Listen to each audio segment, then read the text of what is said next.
Terima kasih kepada saudara yang bertanya. Pertama tentang masalah hukum dan pelaksanaan. Apabila kita menyatakan suatu hukum haram ataupun dipotong tangan pencuri, hukum itu tetap. Tapi yang kita bincang dalam konteks kenegaraan ialah pelaksanaan. Apabila syaratnya tidak memenuhi, seperti mana hadis tadi menyebut orang musafir, dalam keadaan musafir dan peperangan tak boleh dipotong. Maka kita dalam keadaan suasana yang tidak menjamin zahirnya keadilan itu, maka dia tidak dilaksanakan kerana syaratnya tidak cukup. Bukan kita menghalalkan orang mencuri. Kita nak laksanakan hukuman potong tangan, dipotong tangan orang bawahan. Di Nigeria dibuat. Dipotong tangan pertama ialah pencuri basikal. Dan sedangkan kita tahu banyak tycoon-tycoon besar di Nigeria tu merompak lebih daripada tu lagi. Tapi mereka tak, artinya orang petikai undang-undang. Sebab tu saya lihat kadang-kadang orang Islam secara keseluruhan 70% orang Islam di seluruh dunia ni setuju Islam dilaksanakan secara umum. John L. Esposito tulis dalam Who Speaks for Islam, dia buat satu undian, satu bancian, mendapati majoriti orang Islam nak undang Islam. Tapi bila sampai kepada peringkat pelaksanaan, mula mereka confuse sebab mereka tak dapat melihat zahirnya keadilan dalam suasana itu dia dilaksanakan. Saya buat satu contoh tangkap khalwat, cukup orang sampai jatuh terjun mati. Sedangkan untuk nak kahwin susah. Suasana yang ramai orang buat maksiat terbuka, peluk atas pentas, peluk dalam TV, boleh. Ada bini orang besar pun peluk artis Bollywood, boleh. Tak dicukup. Tapi yang tersembunyi dicari, yang zahir yang tersembunyi dicari, yang zahir diberi lesen pula. So orang tak dapat melihat keadilan dalam suasana yang seperti itu. Sebab itu saya rasa kita kena lihat bukan hukum, tapi bila hukum itu muncul, ia nak muncul dalam kerangka yang adil. Soal daulah Islamiah, sebenarnya memang dahulu tidak ada perkataan daulah Islamiah. Orang kata kita dulu menyuruh menegakkan daulah khilafah, daulah Islamiah, tak ada. Kerana ia suruh menegakkan pemerintahan yang adil. Tetapi apabila Turki nak jatuh, dan Turki dijatuhkan, ramai orang puja Turki. Tapi saya rasa kemungkinan jika kita hidup pada zaman Mustafa Kamal Atatürk, ramai orang akan sokong dia juga. Sebab Mustafa Kamal Atatürk, orang tak tahu niat dia. Tapi yang pasti ialah pemerintah Turki ketika itu, khilafah ketika itu ialah khalifah yang melakukan korupsi. Dia punya berlian yang ada atas kepala dia saja harganya ratusan juta. Dia kahwin isteri 4, kalau dia nak kahwin yang 5, ulama keluarkan fatwa yang 5 itu gundik, bukan isteri. Dan berlaku keadaan negara-negeri seperti Libya, mereka tak mahu dengan khalifah. Sebab mereka melihat Turki lebih seakan macam dengan penjajah ketika itu, bukan sebagai pelindung. Itu realiti pada akhir-akhir kerajaan Turki. Sebab itu apabila Mustafa Kamal Atatürk melancarkan kempen untuk menjatuhkan kerajaan Turki, dia mendapat sokongan besar. Contoh kena baca. Kena orang melihat realiti. Dan kemudian dia mula nak buat proses sekularisasi dalam ni. Itu soal yang datang kemudian, yang kita semua orang tidak bersetuju dengan dia. Tetapi tak boleh dinafikan. Kenapa Mustafa Kamal Atatürk mendapat sokongan rakyat? Ialah kerana sikap pemerintah Turki sendiri. Baca sejarah ini secara keseluruhan. Dan soal daulah, apabila dia jatuh, tak ada daulah. Dan negara-negara orang Islam pula dimula ditawan oleh penjajah. Ketika itu dalam proses colonization untuk buang penjajahan ini, maka apa kerajaan yang nak ditegakkan? Kalau nak buang kerajaan penjajah, maka banyak cadangan. Apa dari buang penjajah nak tegak kerajaan baru, kerajaan ni apa? Ketika itu maka muncul perkataan daulah Islamiah. Memang Rashid Ridha agak mendahulukan istilah ini kerana daripada khalifah kepada daulah yang biasa, iaitu Islamic State. dalam sekarang yang perkataan Islamic State ialah perkataan yang agak baru, tapi saya rasa bukan penting bahasa istilahnya.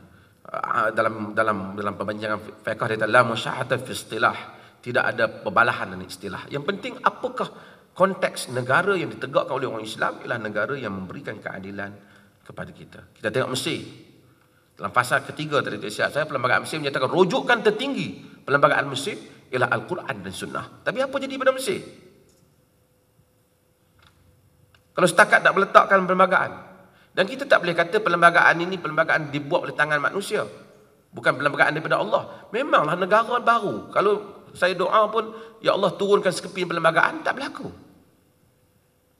Hatta kalau Hizbut Tahrir keluarkan pun tetap ditulis oleh penulis-penulis Hizbut Tahrir. Manusia juga.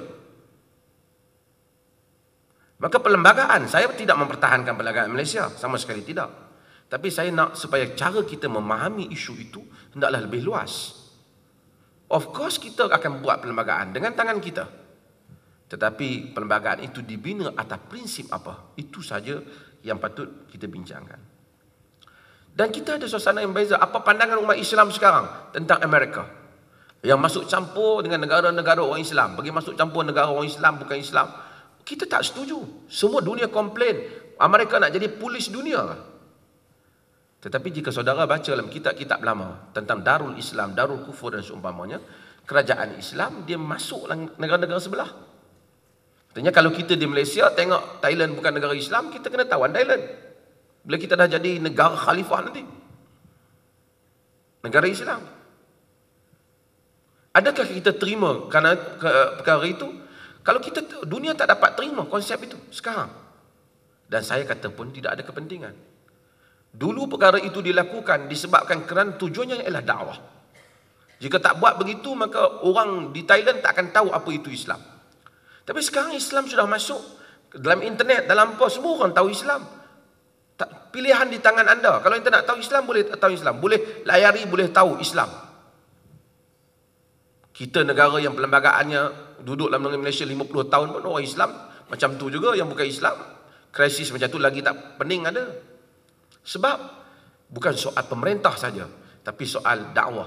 Dan saya mempunyai pembezaan nak kena semak. Bila kita kata orang bukan Islam, tidak sama sekali tidak boleh dakwah di Malaysia. Saya setuju pada umumnya. Tapi saya cuba fikir, jika Amerika mengamalkan polisi yang sama dan semua negara dunia mengamalkan polisi yang sama, Islam tak boleh berdakwah di tempat dia. Secara, kalau kita melihat umat as a whole, secara keseluruhannya, kita akan tahu apa kesannya.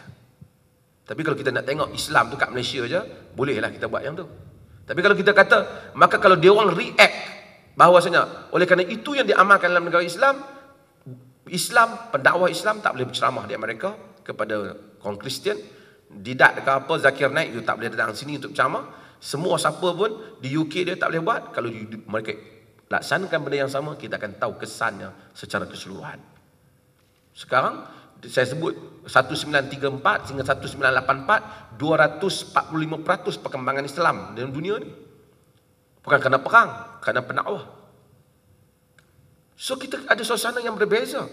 Maka bila suasana berbeza, kita hendaklah melihat dalam konteks yang berbeza.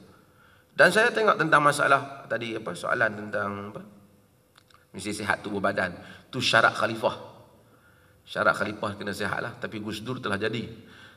Dan sekarang walaupun dia tak nampak Presiden Indonesia, Gus Dur, dia buta, tak berapa nampak lah, tapi dia telah jadi Presiden. Saya ingat itu memang kecacatan yang besar lah. Sebab tu bila orang kata Gus Dur mundur, dia kata bagaimana mundur, ke depan saja mesti dipimpin. Sebab dia tak nampak. Jadi dia ingat macam mana nak undur, ke depan saja mesti dipimpin. Di syarat sihatul a'dha yang disebut tu mesti sihat. Tapi ini soal politik. Hatta wakil rakyat mungkin kita tak boleh apply benda ni pada wakil rakyat. Kerana Nabi juga pernah memberi kepada Abdullah ibn Ummi Maktum untuk menjaga Madinah dalam urusan tertentu semasa baginda tak ada. Abdullah ibn Ummi Maktum buta. Tapi yang pentingnya ialah kita nak lekak keadaan. Kita tahu wakil rakyat ni ramai mati dan terkejut banyak sekarang ni. Dulu tak terkejut lah pasal dia rasa selesa, apa pun dia boleh belasah. Sekarang ni ramai orang banyak tanya dia dan dia rasa ramai yang mati. Oleh kerana ramai yang mati, kita kena bagi yang sihat supaya sebelum macam mana kita nak masuk universiti kena ada medical medical report yang menunjukkan kita sihat, siapa nak jadi wakil rakyat pun kena demikian juga. Yang demam-demam ni kita jangan bagi. Kalau tidak, otherwise kita ubah kita punya sistem kita, pilihan rakyat kecil tak ada. Bukan masalah pilihan kecil, tapi masalah salah guna kuasa dalam pilihan kecil. Saya tahu saudara kita di barat, mana kita ada sebut duit kerajaan. Taxpayer money. Ini wang pembayar cukai. Tapi dalam pilihan raya kecil, orang boleh pergi kata, saya dengan ini mengisytiharkan ingin memberi pada penduduk kawasan ini 10 juta.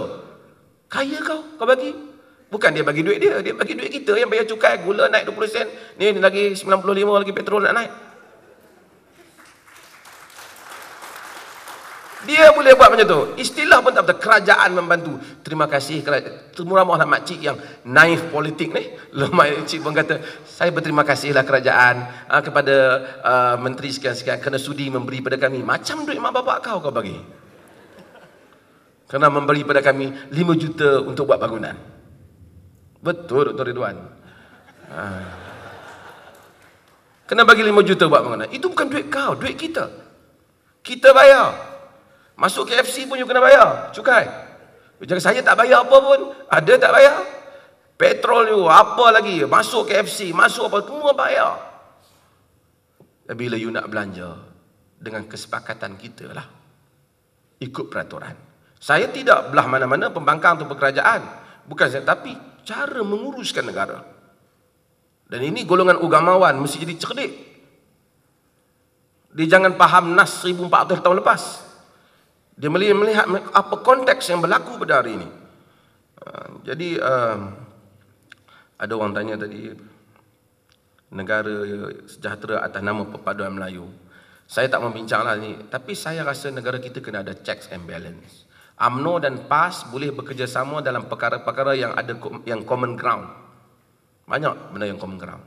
Tapi nak assimilate, melakukan proses penyerapan PAS jadi UMNO, UMNO jadi PAS, tak stabil negara. Kalau tidak, tak payah buat negara demokrasi. Tak stabil negara. PAS perlu untuk menegur UMNO, dan UMNO juga perlu untuk menjadikan mungkin sebahagian pandangan PAS yang agak tak seimbang pada mereka, ada check and balance. Saya masih ingat masa saya di London minum petang dengan Tun Abdullah, bekas Perdana Menteri saya, dengan dia ketika itu. Dia kata pada saya, sebenarnya PAS itu penting. Saya bukan pejuang PAS ni. Saya cerita ni tu orang PAS nak lantik saya jadi presiden pula. PAS itu penting, kata Pak Lah. Kalau tidak kerana PAS memang UMNO ni hanyut. Dia kata. Ya, dia kata. Dia sebagai Perdana Menteri dan Presiden PAS. Saya kata kita kena realistik dalam hal yang seperti ini. PAS kena ada, UMNO kena ada. Tapi perkara yang common ground, isu-isu Islam yang sama, boleh kerjasama. Tubuh badan, tubuh ini untuk kepentingan orang Islam, tak apa. Dan PAS pun kena profesional, UMNO kena profesional. Isu rakyat bersama, bekerja bagi rakyat. Tengok orang di barat, politik mereka walaupun macam mana kita kutuk mereka dengan kita, tapi soal kebajikan rakyat mereka bagus. Mereka bagus. Ada kematangan berpolitik. Pilihan raya tak perlu. Ini kita terpengaruh dengan bendera banyak. Oh, bendera siapa banyak pun nak bangga. Dia tak banyak bendera pun, otak pun bagus, mau tahu. Tapi baguslah. Akhbar terbuka. Ini makcik di kampung tak boleh baca, dan makcik tak tahu internet. Makcik hanya baca soal khabar saja. Soal khabar. Dan makcik pun dia tak tahu banyak benda, dan kita kena anak dia terang. Tapi perubahan mesti berlaku. Yang kena, jika Rasulullah hidup, saya sikit nak sentuh. Pada zaman ni, adakah Rasulullah redha dengan perlembagaan sekarang? Saya tak pasti. Tapi ada perkara mesti diubah, saya tahu. Tapi Rasulullah SAW, seperti mana saya sebut, dia tidak menyuruh Najasyi meruntuhkan kerajaan Kristian di Madinah, kerana itu realiti yang paling berkesan. Rasulullah realistik. Tapi kalau saya tanya, ada soal hidup di Malaysia tak sama dengan hidup di Arab Saudi. Tak sama. Cakap macam mana kalau orang Arab Saudi tu tak mau buat Islam, sedangkan majoriti dia nak Islam, memang negara tu teruk. Tak sama antara orang Jordan, orang Libya. Tapi dalam satu negara yang komposisi yang macam ni, yang kalau saya kata saya nak tegakkan negara Islam, Saya akan tegakkan negara Islam dengan sokongan rakyat. Rakyat kita mungkin 50%. Tapi saya tak mau masuk pilihan raya. Tapi saya tak akan buat revolusi juga. Terima kasih. Saya bagi orang yang naif politik ni tak dapat faham lah macam mana nak buat. Ceramah saja, kalau saya ceramah, 10,000 datang dengar saya ceramah. Dan 10,000 mengisytiharkan saya Perdana Menteri. Tak jadi juga, malam kan cukup dia. Orang lain isytihar, saya kena cukup. So, kita kena realistik. Ini adalah suasana kita. Dan bagaimana kita bergerak berdasarkan kepada suasana. Terima kasih.